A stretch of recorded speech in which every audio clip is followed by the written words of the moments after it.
근데 제가 시집을 한 권 읽고 시작하도록 하겠습니다.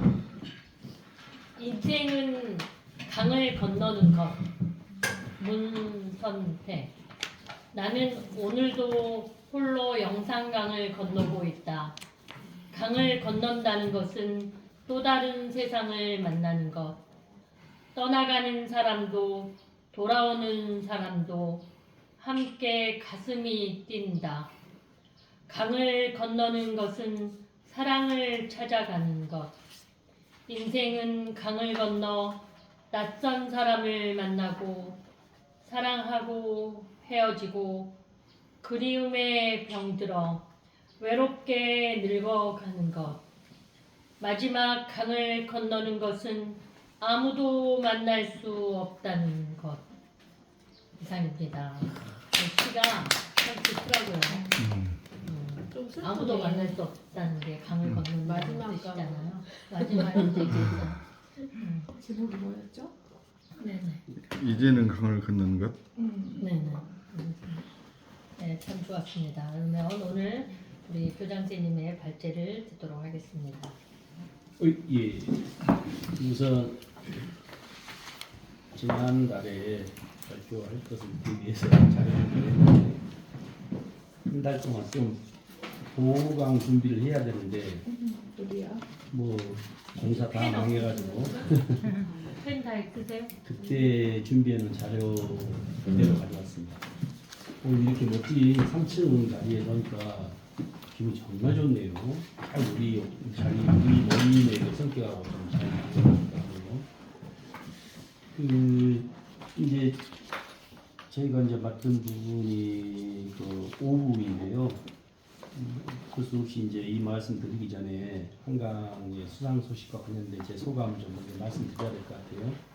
페북에다가 써놓은 것을 지난번에 우리 단톡방에다가 올려드렸는데 저하고는 이제 조그만 인연이 좀 있어서 제가 장흥이 고향은 아닙니다만 장흥에 거주한 지가 30년째 돼요. 해남에 한 8년 근무하다 그 이후에 쭉 장흥에 근무했으니까 장흥에 가면서 제가 젊은 시절에 시집을 두고 냈는데 흥행에는 완전 실패했어요.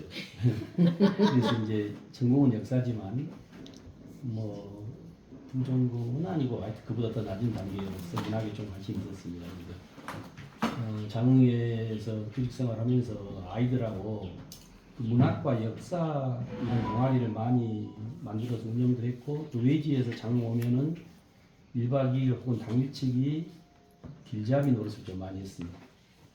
굉장히 좀 깊이 있게 들어갔어요. 그래서 이제 그때 같이 공부했던 애들이 예컨대 뭐 서울대 국어국문학과, 서울대 국어교육과 이렇게 이제 그 경험을 바탕으로 해가지고 이렇게 입학하게 이렇게 했던 기억이 나요.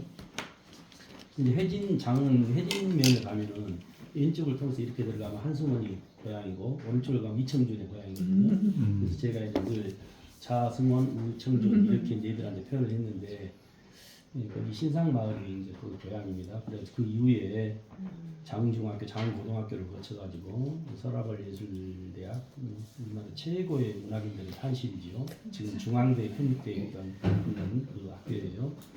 거기 졸업해서 이제 광주에 내려와서 초등학교 교사를 하다가 60년대, 70년대에 그 전에 결혼을 했는데 큰 아이를 낳고 그다음에 70년에 한강을 난 거예요. 70년부터 동신여중에서 근무를 했어요. 그다음에 동신중학교 근무하다가 80년까지 근무하다가 이제 전업 작가를 하기 위해서 광주에서 10여 년 동안의 교사생활을 끝내고 서울로 올라가는데 한강 태릉으로 올라간 것이죠.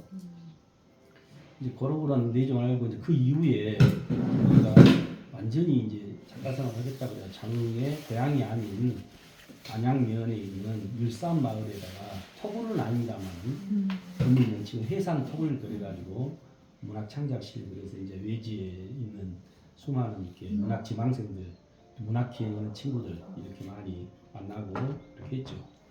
그런데 이제 한성원 씨가 그때 나이가 한 70 이렇게 접어들었는데 저는 좀 못마땅했어요 개인적으로는. 왜냐하면은 거의 장흥에서는 문화 권력자가 돼버렸어요. 한승원을 통해서 뭘 결정하지 않으면 안 될 정도로 권력을 누렸어요.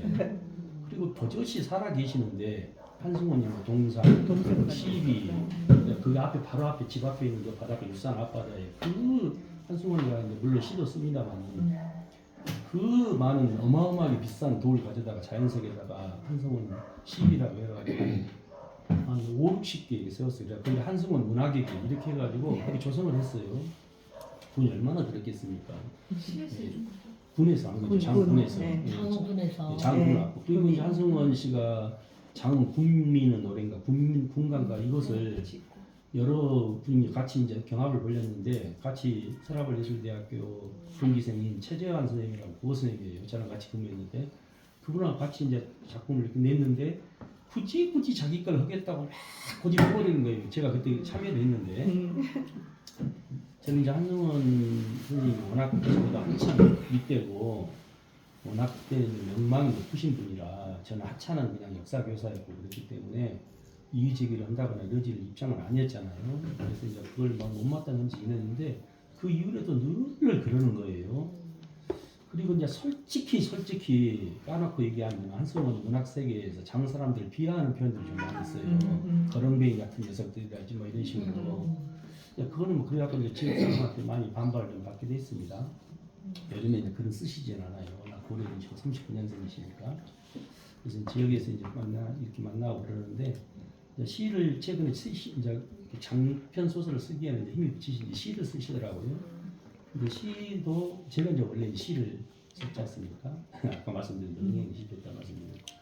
그런데 이제 한승원 시는 그렇게 감칠맛 나지는 않습니다. 솔직히 말하면 제가 보기엔 입장에서 그래서 이 양반이 괜히 지역에서 강짜를 부리네 그 정도로 이제 생각하고 있었는데 그래서 이제 그쯤 해가지고 들리는 소문이 한강이 결혼한다는 거예요. 제가 그때는 그 아까 말씀 청남대학 교장하고 있었을 때예요.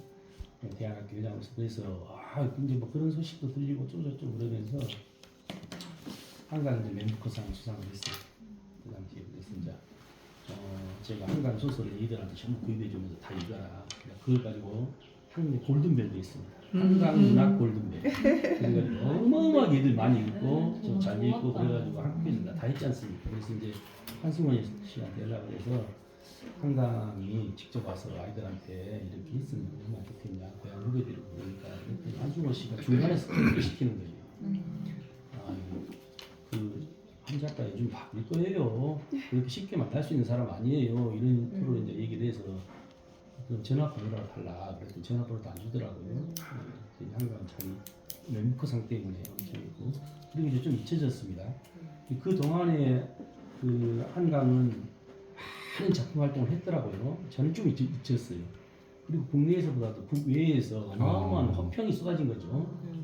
그리고 이제 이번에 뭐 멤버상도 어마어마한 상인데 그것도 노벨상하고 맞먹지 않습니까? 근데 이번 노벨상 수상을 해서 뭐 이거는 우리나라 문학뿐만이 아니라 역사적으로 획기적인 상황이지 않습니까? 아니 저는 전 세계가 5.18을 안다는 거에 대해서 이제 알아가는 거잖아요. 다 읽을 거 아니에요. 호기심으로. 지금 3,000배가 팔렸다잖아요. 책이 소년문화가. 네. 그러니까 그런 것처럼 그 역사적인 네. 그 사실에 확실히 세계는 주목하고 있는 것 같아. 그 서치에 대한 이제 근데 이제 제가 이제 다시 드릴 말씀이 많은데 중간에 딱 생략하고 끊고요. 그러면 한강 문학이 왜 이렇게 주목을 받는가? 점에 좀 제가 관심을 갖고 왜 이게 주목받지? 그런데 일본 이제 제가 몇 가지를 좀 정리를 해봤는데 정리까지는 아니죠. 첫 번째는 한강이 굉장히 실험적이고 도발적이고 그런 문제작을 쓰는 것인가? 시사점을 던지는 그 글도 좀 투도 달라요. 투도 좀 다릅니다. 그래서 두 번째로는 이게 굉장히 정말 문학적으로 완성도 높은 고품격의 문학인가. 그래서 이제 완성도 높은 그런 탁월한 그런 탁월성이 문학적 탁월성이 있는 건가. 성취도가 높은 건가. 이 부분을 주목한 건가. 한림원에서 노벨문학에서 그 아니면 세 번째로는 상처받은 사람들을 위한 그 치유형 문학인가. 요거 이제 봐봤어요. 그래서 이게 셋 중에 하나인가 봐서 이제 그런 고민을 이렇게 내비쳤더니 어떤 문학 전공하신 분이 그거 세 개 다일 수도 있다. 나도 들은 순간 다 들어가 있네. 그리고 이제 또 하나가 더 있는데 그게 뭐냐면 번역자들의 탁월한 번역 실력이라고 해요. 그래서 한강 문학은 국내에서는 그렇게 호평을 물론 받았죠. 받았는데 그렇게 호평을 받지 못했는데 국외에서는 난리 납니다 이게. 예, 프랑스에서도 그렇고 영국에서도 그렇고 뭐 독일에서도 그렇고 북유럽에서도 그렇고 이탈리아도 그렇고 그래가지고 그 작품 제출은 쪽쪽 그 수상을 하는 거예요. 우리가 알지를 못해요. 그래서 제가 이제 거꾸로 다시 돌아가 봤더니 열 몇 개를 받았더라고요. 저는 이제 뭐 아주 단순한 줄 알았어요. 2005년 작품 저는 최초인 줄 알았어요. 뭐 김동진 문학상인가 뭐 이거 처음에 봤는데 그거는 나는 국내에서 문학상을 받았길래 그 한승원의 그 뒷배경이었을 거다 나 이렇게 생각했어요. 야 이거 아빠 찬스 아니냐. 아빠가 우리나라만 그런 생각을 하지. 아빠는 왜 그런데 그 문학 세계를 들여다보니까 한승원의 문학과 한강의 문학은 다른 거예요. 예. 그리고 내 친구들이 최근에 이제 한강 문학 작품을 이렇게 봐가지고 그랬더니 이게 가독성이 없다는 거예요. 안 읽혀진다는 거예요. 맞아요. 잘 안 왜냐하면 익혀져요. 아니 한강은 근데 중독성이 있어요. 예, 처음에 시를 했기 때문에 굉장히 문장을 함축적이고 그러니까 상징적으로 쓰기 때문에 즉독 즉해가 안 되는 거예요. 맞아요. 그래서 다시 읽어봐요, 다시 읽어봐요. 그리고 이렇게 약간 이렇게 시적인 그런 것들이 좀 있습니다. 이게 산문은 산문인데 약간 시적인 요소가 가미된 이런 것을 쓰기 때문에 그렇다는 거예요. 근데 외국 사람들이 이제 그래서 어제 나온 얘기인데 어제도 제가 한 40여 명 뭐 진보적인 그 교육계 인사들을 만나서 이렇게 서로 토론하는 과정에서 잠깐 나온 얘기인데 그 한강이 수상함으로 인해서 조정래 시대는 끝났다 이렇게 얘기하는 거예요. 이제 조정래는 영원히 노벨상을 탈 수가 없다. 세대가 확 낮아졌기 때문에 그거는 이제 조정래와 문순태 문학은 이제 더 이상 시대성을 상실한 건가?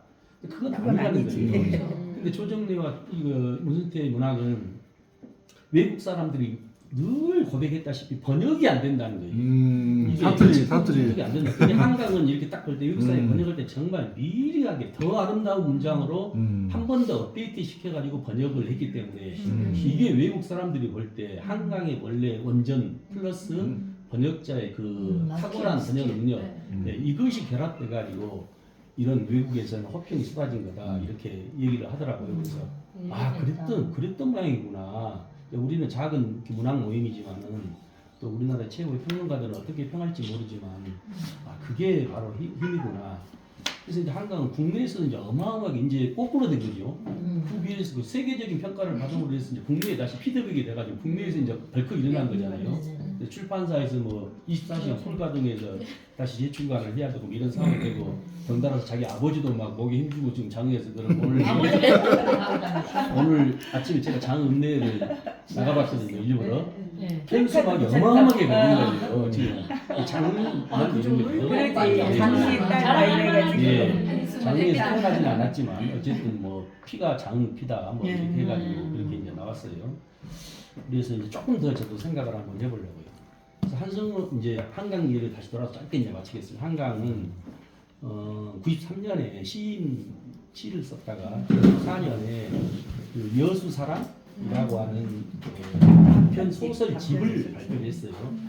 여수사랑 중에서 6편이 묶였는데 그 중에서 또 중편 성격의 여수사랑이 또 있어요. 한강에.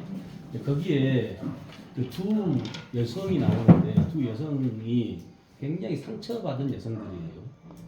그런데 이제 광주 5.18 민주화 운동과 이번에 이제 그 제주 제주 4.3 사건을 다룬 작별하지 않는다. 요거는 그것도 여성들이 이제 많이 나오죠. 등장을 하죠. 그런데 이거는 우리는 대체적으로 이런 그 민중들의 삶과 애환을 그린 소설 속에는 그 사람들의 꿋꿋한 그런 모습, 처절한 모습 이게 등장해야 되는데 한강의 그 소설 속에는 연약한 모습, 나약하고 연약한 그 인간들의 군상 이 모습을 그린 거예요.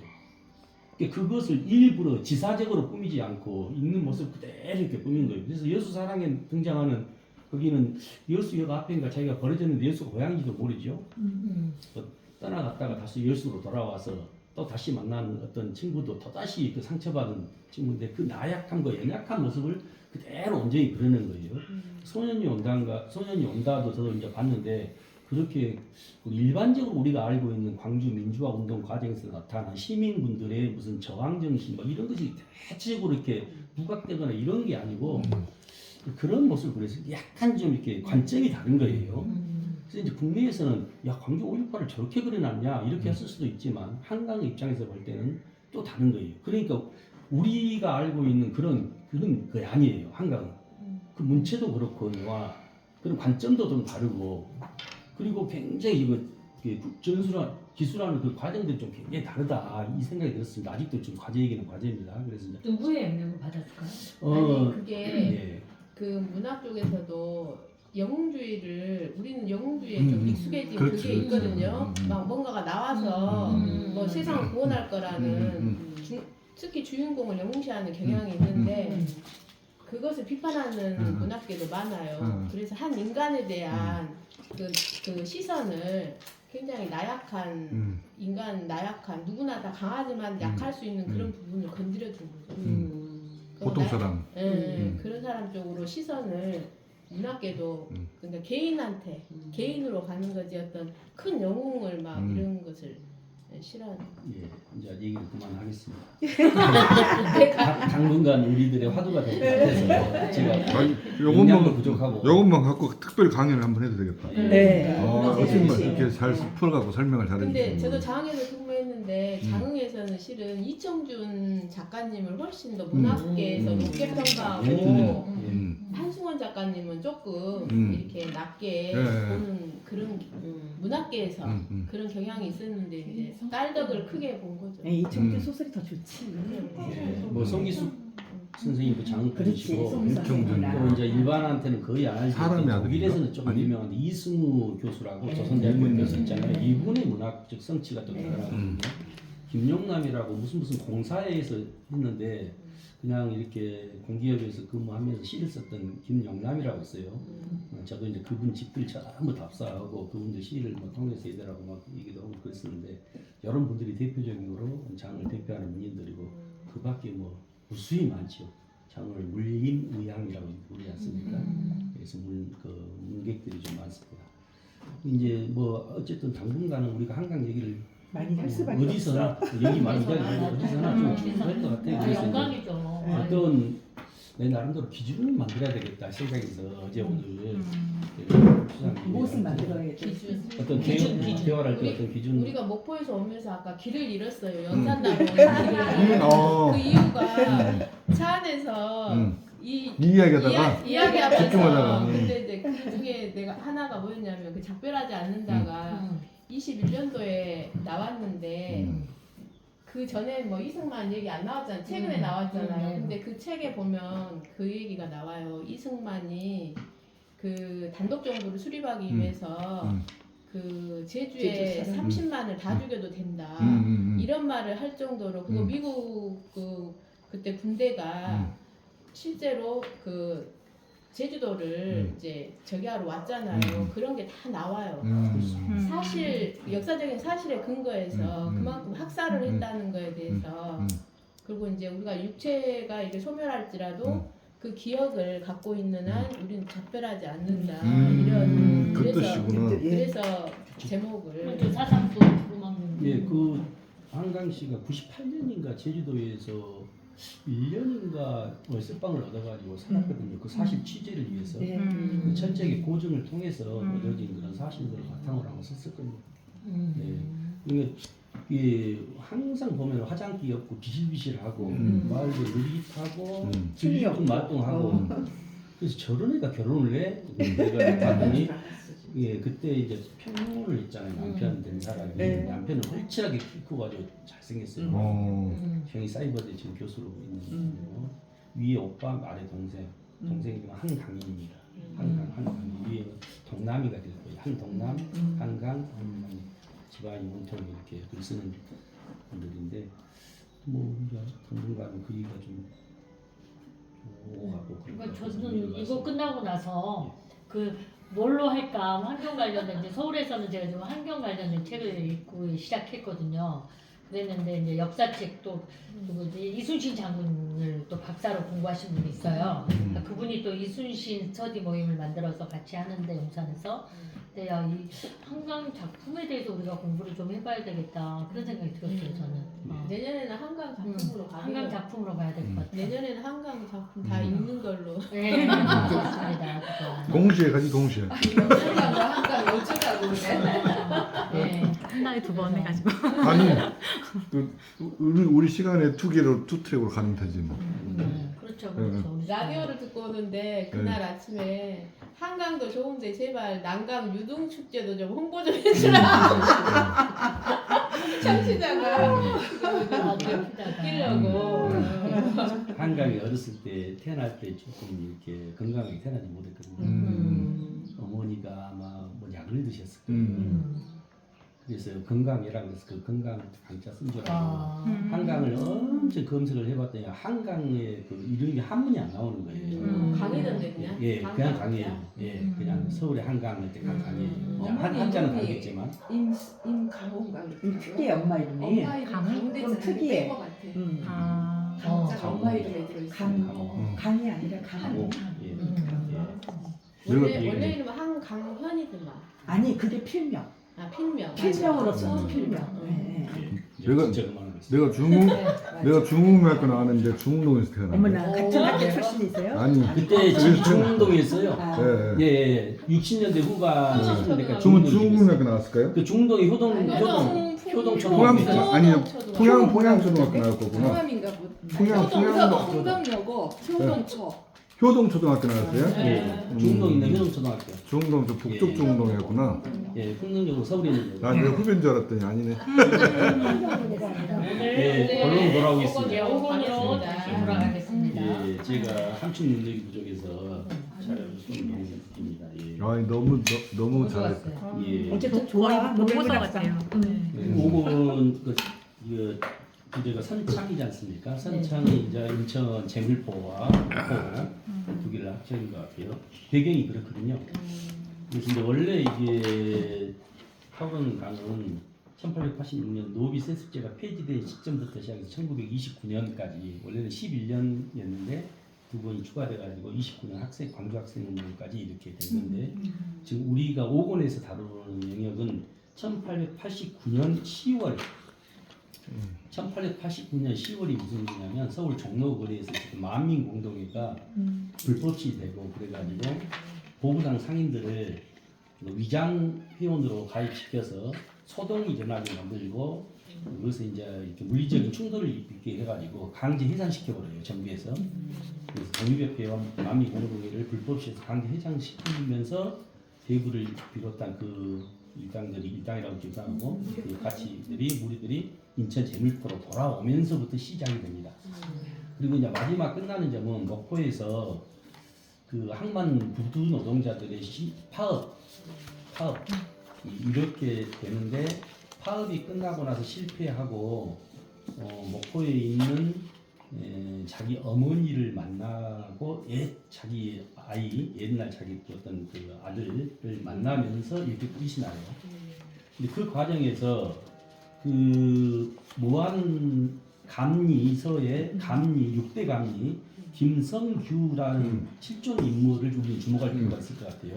김우진 아버지. 그렇지 김우진 아버지죠. 우리나라 최초의 현대적인 극작가 김우진, 윤심덕하고 연애했던 그 현해탄에서 어쩌고저쩌고 했다는 그 김우진.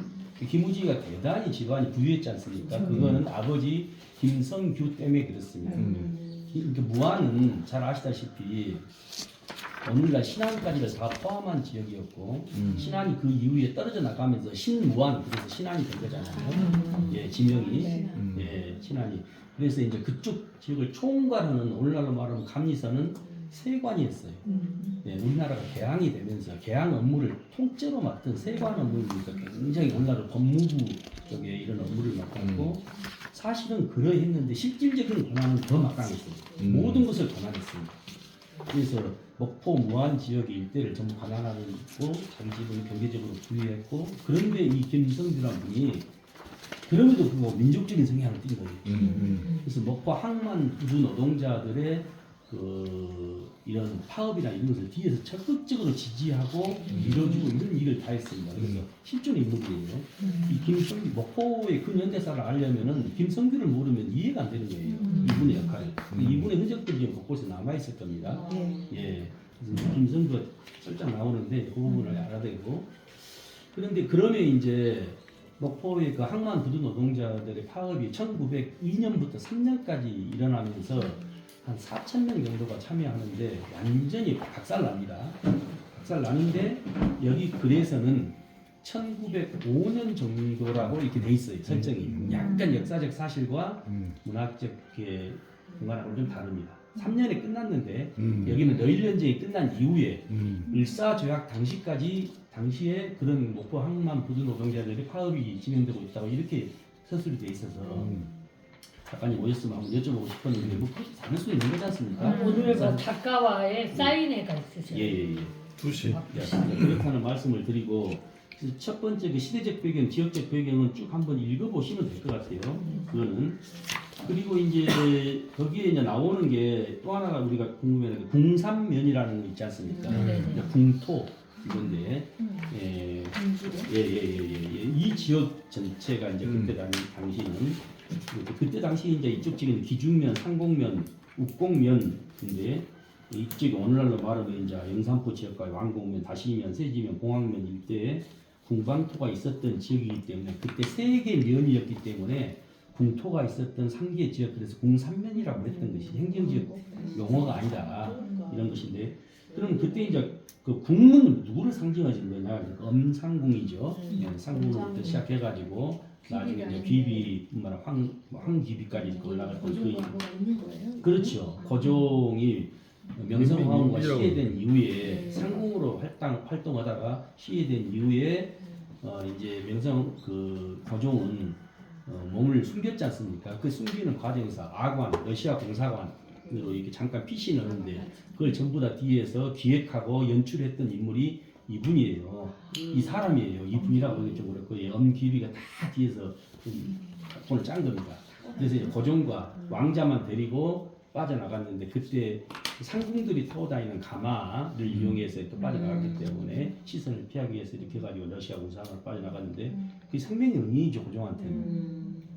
뭐 이제 그뭐 외모나 이런 것을 다 차치하고라도 그래가지고 고종으로부터 굉장히 신망을 했고 그 이후에 이제 출산도 하고 그래가지고 뭐 막 그 잘 알다시피 뭐 영친왕이랄지 이렇게 출산을 하면서 막강한 권력을 누렸습니다. 엄기비 아들이 영친이에요? 영춘왕이 예.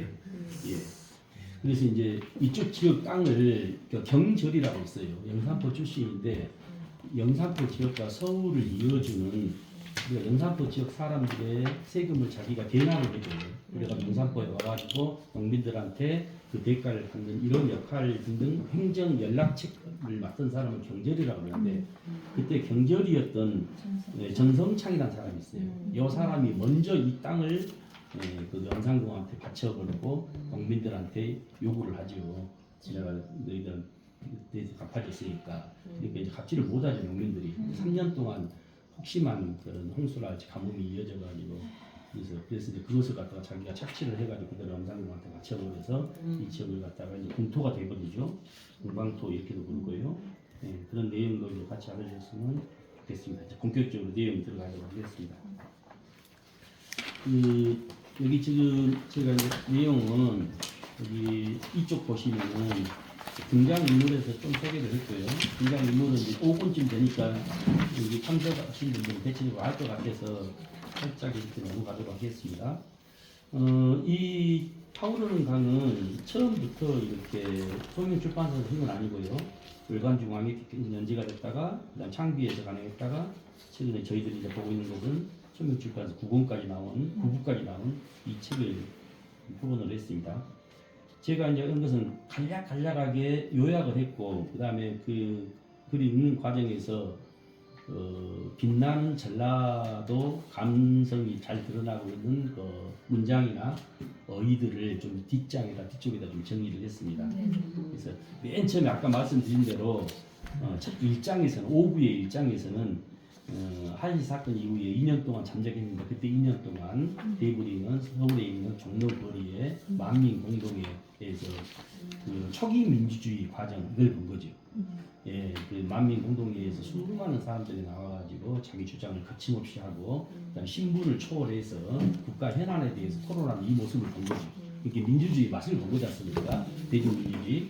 그래서 이제 그것이 이제 아까 말씀드린 대로 정부의 탄압 또 이런 것에 의해서 이제 불법화되면서 다시 돌아옵니다. 돌아온 것이 권대길의 쌀이죄는 인천에 있는 쌀이죄인데 지금도 거기 근처에 뭐 쌀이째 카페 뭐 어쩌고 저쩌고 해갖고 지명들 그대로 고스란히 남아있다고 그래요. 제가 이렇게 좀 조사를 해봤더니 권대길이 집이 일단 베이스 캠프를 차려놓고 인천에서 활동하게 됩니다. 그래서 거기 이제 쌀이째에 대한 내용들도 그때 좀 정리를 좀 잠깐 해놨습니다. 구질구질하게 제가 아 깔끔하게 해놨고 뭐 구질구질하다. 깔끔하구만. 칭찬 받으려고 일부러. 뭐 해야 되나 말해야 되나 하다가 그냥 내가 그래서 조사하고서 얻은 게 있으니까 공유하자 이런 차원에서 예예 우리 쌀이나무로 알고 있지만 사실은 그런 건 아니다라는 뜻으로 쌀이째가? 예예예 아 예. 그건 뭐예요? 우리말 수리라는 말이 있는데 예. 좀 더 높은 곳을 의미하는 우리말 수리라는 표현인데 아 예, 그 쌀이채가 언덕배기 좀 언덕배기죠? 예, 그것이 이제 사라랄지 살이랄지 예. 뭐 소래랄지 쌀이랄지 이렇게 그냥 되는데 거기에 제가 붙어서 쌀이채인데 제이고 사실상 쌀이채에 가면 쌀이나무는 하나도 없다 이런 말씀입니다. 오케이. 예. 카페 등도 있고 상가가 쌀이채 그런답니다. 거기 엄기비와 공상면의 소약쟁이 운동은 이거는 영산강의 소약쟁이 운동은 끝이 없었습니다. 해방 이후뿐만 아니라 60년대까지 이어졌어요. 암태면 소작쟁이는 사실 일제 강점기 때만 끝나버렸는데 이거는 60년대까지 계속 끊임없이 이어졌어요. 그 지난번에 그렇죠. 이제 이거 사실은 이것도 짚어봐야 되는데 자기들이 빼앗긴 거잖아요. 땅을. 자기들이 개가는 땅이에요. 개가는 땅을 빼앗긴 것이기 때문에 그냥 이렇게 무상으로 받으면 되는데 저희가 알기로는 유상으로 받은 거예요. 돈 냈고 자기 땅을 돌려받은 거예요. 해방이. 이승만 정권에서 그 토지개혁 뭐 무슨 계획이냐 봅니까? 토지개혁이 아니고 예예 그것을 위해서 이제 땅을 나눠줬어요. 나눠줬는데 그때 무상으로 나눠주지 않았어요. 유상지구로 했어요. 북한에서는 무상으로 나눠줬어요. 남한에서는 유상으로 이렇게 분배를 했어요.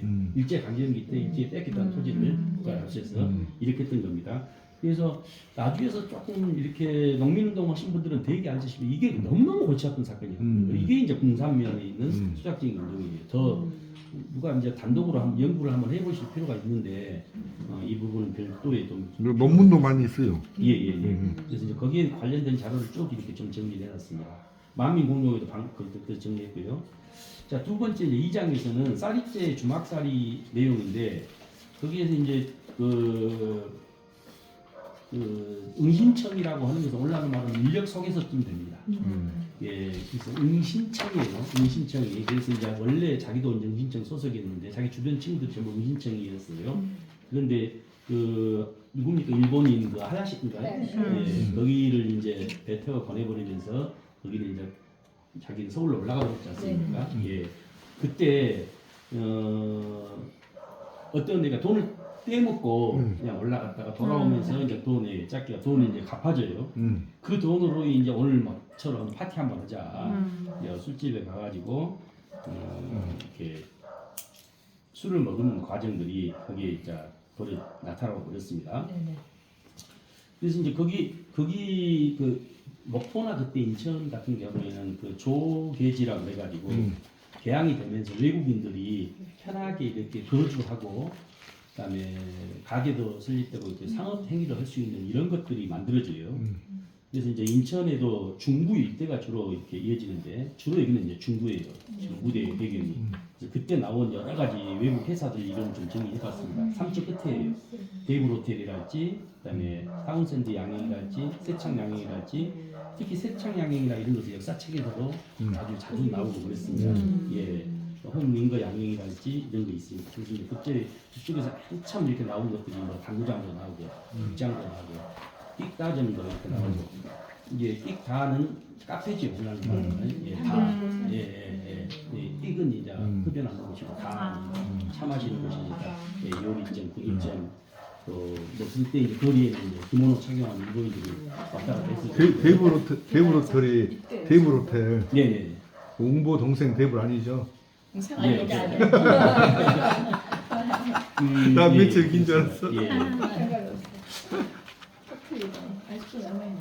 아직 이- 남아있어요. 예. 남아 있어요. 워낙 남아 있는데 유명한 아니 곳이라요. 복원인 것 같아. 복원. 네. 그래서 이제 그때 그 그쪽에 요리집에 가가지고 이제 요리집에서 서빙을 하고 있던 여성들 봉선이. 예, 그래서 봉선이. 나중에 이제 도움을 많이 좀 받기도 하고 그렇습니다.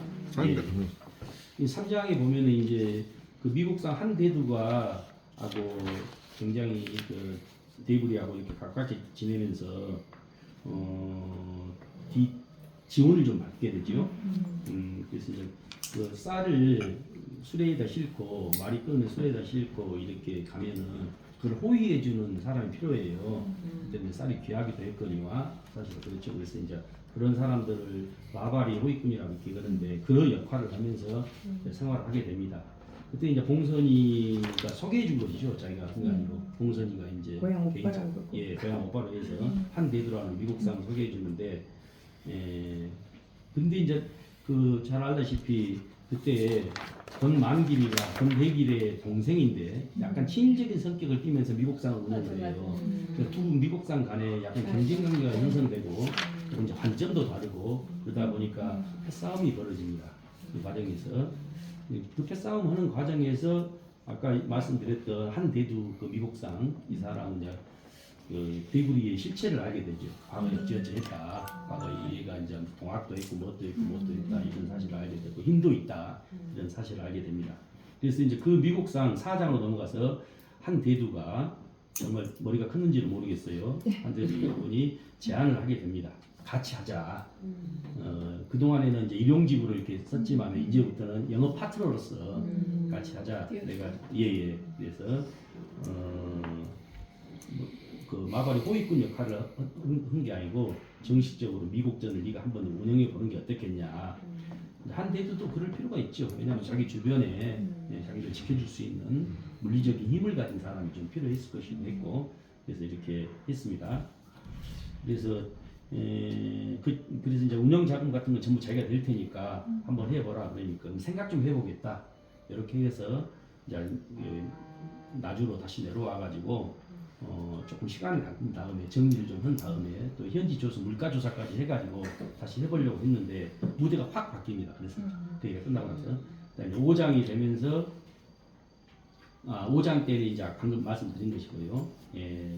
그래서 이제 낙향을 하기로 마음 먹고 6장으로 바로 넘어가겠습니다. 그때 이제 낙향을 할 때 대구리 그 행색이 너무 누추했죠. 누추했는데 그것을 전부 다 아까 얘기했던 봉선이가 깔끔하게 이렇게 만들어주고 선생님 재밌다. 의상. 의상 종합 세트. 제가 쓰는 핫바지 저고리 전전 구리바지 흥미 버선까지를 풀세트로 풀세트로 준비해서 진짜. 자기 남자친구에게 제공을 합니다. 예, 그래서 이제 그걸 다 남자들의 로망 아닐까요? 당연하죠. 저희 때는 그 미장원 아가씨하고 결혼을 꿈이었습니다. 어머나 그래요. 저희들은 샷타만 올려주고 오. 아, 야구 아가씨가 아니라 미정원 아가씨. 저희 때는 할때 미장원이 최고였거든요. 시골에는. 아. 예. 근데 여기서는 이제 그 음식점에서 서빙하는 봉선이가 풀세트로 그때 이제 서빙은 요즘 서빙하고 좀 개념이 살짝 다른 것이고요. 뭐 아시기 살짝 넘어가겠습니다. 깊이 들어가면 좀 복잡합니다.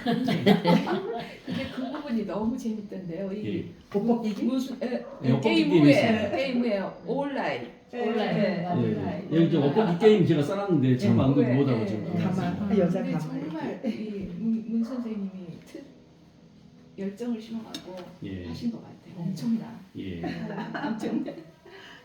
쓰면서 재밌지 않으실까요? 상상하니까? 예, 소설이 상상하니까 네. 재밌을 것 읽을 같아요. 때도 필요한 부분인 것 같아요. 네. 이런 언급은 좀 그렇죠. 소설의 재미를 좀 네. 그 이제 이 시기가 우리 문 선생님은 1904년 러일 전쟁 이후라고 이렇게 표현했어요. 러일 전쟁은 사실 1904년 이 양력 2월에 끝나거든 시작되거든요.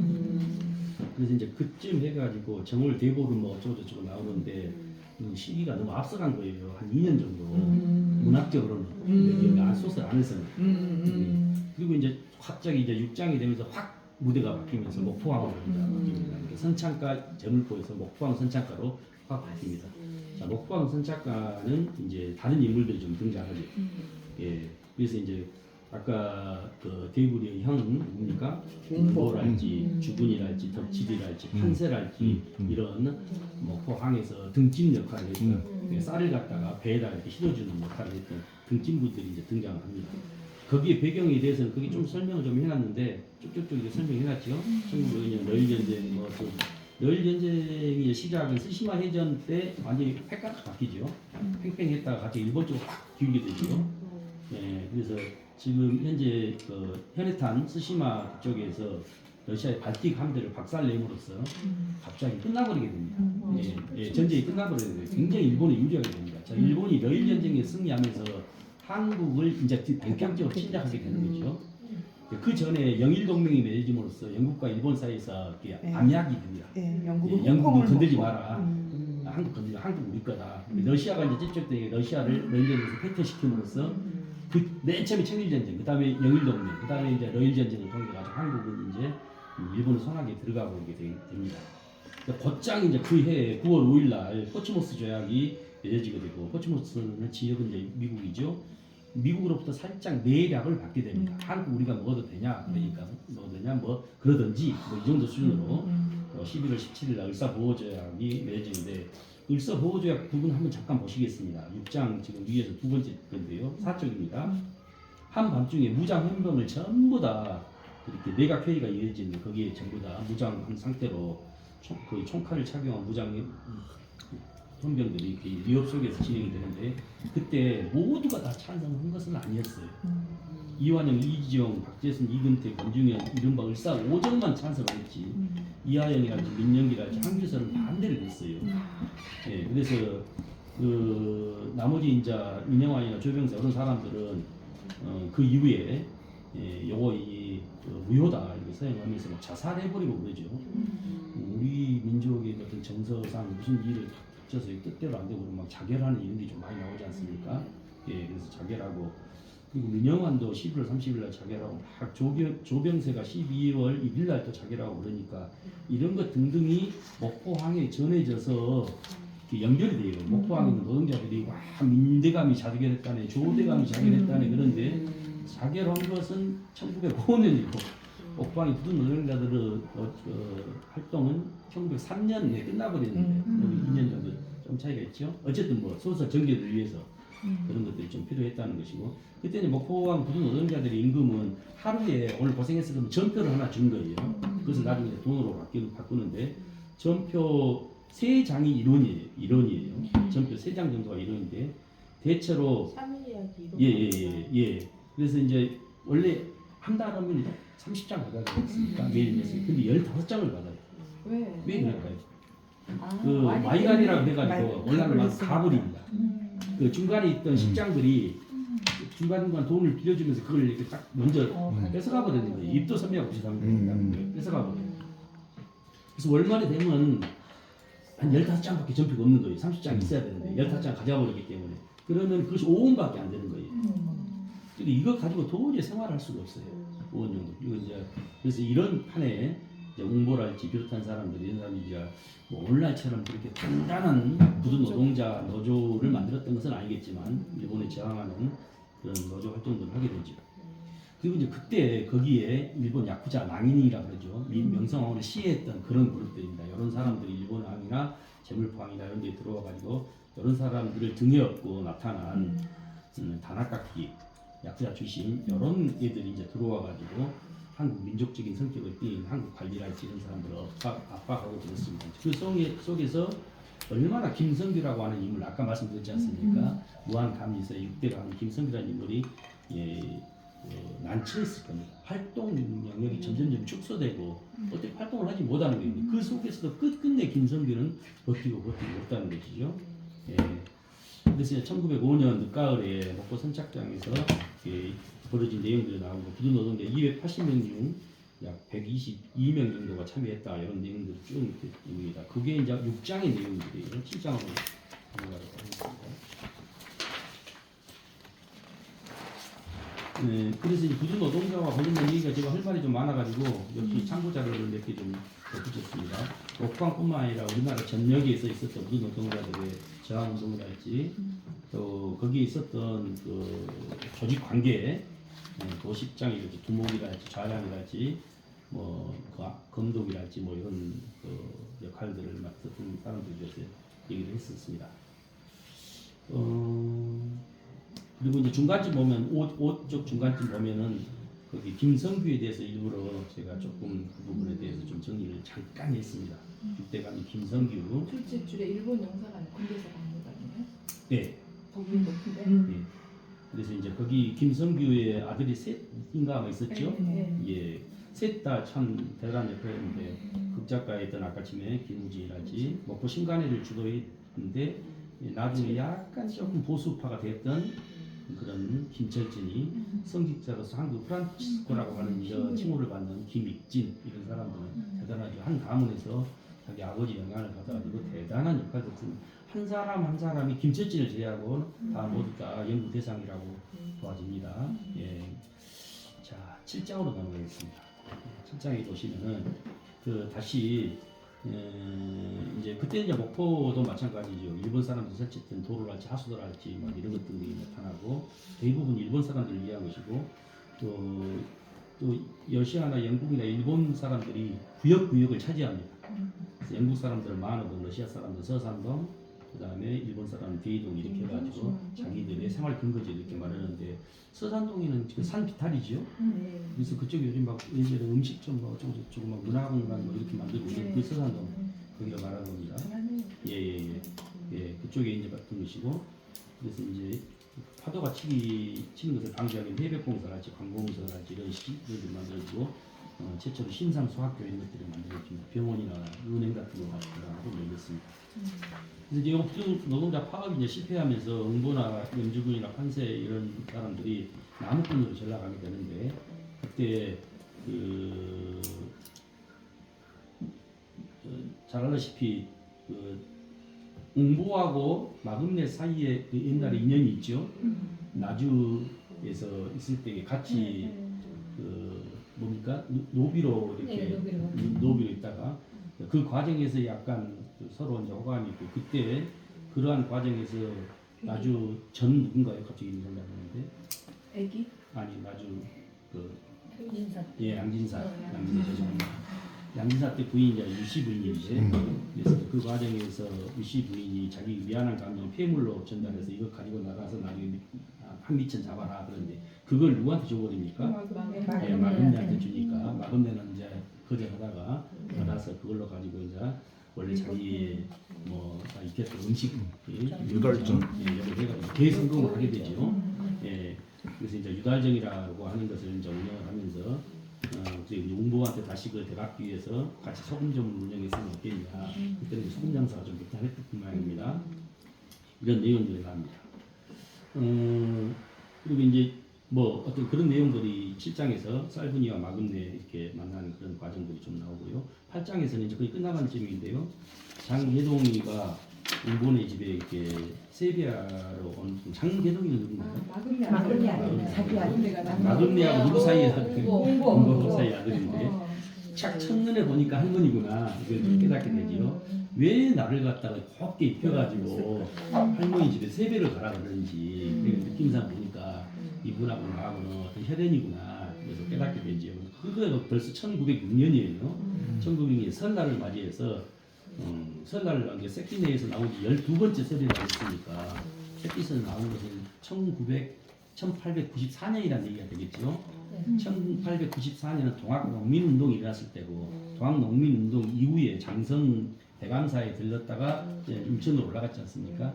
그래서 두 번째 설이니까 1906년으로 이렇게 추산을 할 수가 있고 웅보내를 찾은 장계동이 그리고 웅보 어머니로부터 신혼항긴 청문이라는 말을 썼습니다. 자꾸 물어보죠. 누구냐 어쩌냐 인터뷰를 하게 됩니다. 그래서 이제 돌아가는 길목에 친자 확인이 거의 끝난 거로 생각하고 할머니랄지 아버지를 목놓아 이렇게 불렀던 장계동이 이 장계동이는 나중에 선생님. 교사가 되죠. 교사가 되는데 좌파 성향의 교사가 되죠. 그래가지고 사회주의 좌파 성향의 교사가 돼가지고 뭐 이런 내용들이 좀 그래서 광주 학생운동과 좀 연결된다 이런 느낌이 좀 받았습니다. 저는 뒤쪽은 좀 안 읽어봐가지고 아직 모르겠습니다만 보면은. 그래서 그 거기 보면은 약간 요거 선생님한테 여쭤보고 싶었는데 맨 마지막 오쪽 맨 끝에 한번 가보십시오. 똑바로 돌아가지고 화원장을 갔다는 얘기가 나거든요. 화원장. 근데 화원장인데 325쪽에는 화산이라고 나와서 화산장이 나왔어요. 화산은 먹고에서 굉장히 멀거든요. 화원은 바로 앞에 있고. 하원도 예, 있어요. 하원은 하원은 가깝고 예. 그래서 화산을 회산에 잘못 표현. 해남에 화산면이 있어요. 그죠. 화산 굉장히 멀죠. 예, 좀 저쪽 멀죠. 완도 쪽 가는 게 화산이 음. 있는 거고 화원은 먹고 바로 앞에 있는 것이니까 325쪽은 근데 바다로 옛날에 통했기 때문에 그렇죠. 하원 앞바다에서 배 바닷길로. 타고 화산으로 갈 그래서 수 있어요. 올라가요. 네. 제가 초임 근무가 네. 화원 바로 앞에 영명중학교였거든요. 그래서 이제 먹고 가고 싶으면 화원에 가서 배를 타고 배 타고 먹으러 갔어요. 맞아요. 지금 지명이 하원이 그대로 있나요? 있어요. 네, 있어요. 화원 그 화산은 화산면도 그대로 있고 화산이 어디가 있어요? 화산면이 해남읍에서 저기 완도 완도 쪽에서. 가기 전에 화산면 황산면. 아니고? 예, 황산면은 이쪽 하원 쪽이고 화산면은 북평면 가는 쪽이고 화산이 그 막걸리 유명한 거 나오는 곳인가요?